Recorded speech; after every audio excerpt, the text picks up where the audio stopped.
Madame le Président, Monsieur le Ministre, Monsieur le Président de la Commission des lois, Monsieur le rapporteur, mes chers collègues. Le projet de loi qui prévoit d'abaisser le nombre de régions de 22 à 13 avec la suppression des conseils généraux à l'horizon 2020 est loin de recueillir l'approbation des élus, tous bords confondus, et de l'ensemble du peuple de France. C'est d'autant plus vrai pour l'élu de montagne que je suis. Ce texte risque de gommer tout ce qui fait notre identité, notre spécificité dans mon département en Haute-Savoie, comme d'ailleurs dans tous les autres massifs. Or, s'il est une réforme qui nécessite une adhésion pleine et entière de la part des populations, c'est bien celle de l'organisation de nos territoires. Or, tant sur la méthode que sur le fond, votre projet révèle l'embarras, l'ambiguïté et toute l'approximation de votre politique gouvernementale. Sur la méthode, tout le monde s'accorde à dire qu'il faut réformer notre millefeuille territorial. Nous avions proposé la création du conseiller territorial en divisant ainsi par 2 le nombre d'élus, réforme que vous avez abrogée sitôt votre arrivée au pouvoir. Le président de la République, François Hollande, en l'absence totale de concertation, nous a alors proposé une carte des régions qui, en ce qui concerne mon département d'élection, prévoit la fusion de l'Auvergne et de Rhône-Alpes. Mais comment peut-on décider seul, depuis l'Élysée, du sort de plus de 7 millions de Rhône-Alpins? Sur quels critères s'est-il fondé pour acter le principe d'une telle fusion? Aucune explication ne nous est fournie. Moi, j'en ai une. C'est le fait du prince. Vous trouvez cela normal, Monsieur le Ministre? Nous vous avons proposé l'organisation d'un référendum que près de 70% de nos concitoyens appellent de leurs vœux.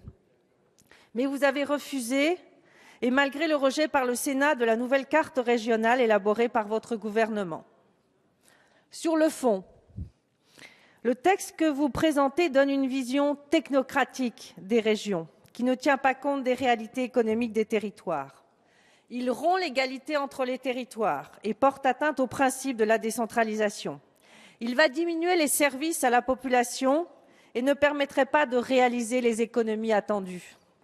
Après avoir annoncé 5 à 10 milliards d'économies, vous reconnaissez aujourd'hui finalement que ce texte n'atteindra pas ses objectifs. Pire, il risque même dans un premier temps de créer des dépenses supplémentaires. Enfin, ce projet de loi va contribuer à éloigner un peu plus les citoyens des centres de décision au niveau régional. Il va faire, en ce qui me concerne, disparaître la spécificité de la Haute-Savoie au sein d'une collectivité toujours plus large et plus éloignée.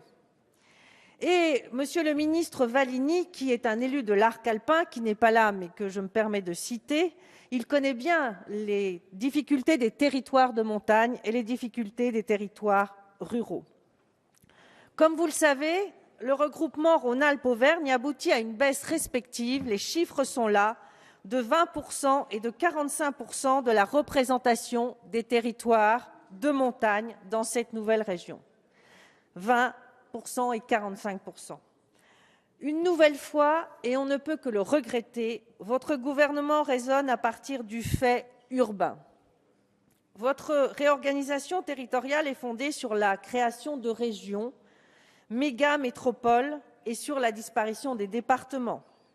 En cela, vous accentuez la fracture territoriale, au détriment principalement, je le répète, des zones rurales et des zones de montagne. Or, je considère que plus la zone régionale est grande, plus il est important de conserver une structure territoriale de proximité. C'est vrai pour les territoires de montagne et les territoires ruraux, dont les contraintes géographiques, nous le savons tous, les handicaps naturels importants. 1 kilomètre à la montagne, nous le savons bien, n'est pas 1 kilomètre en plaine.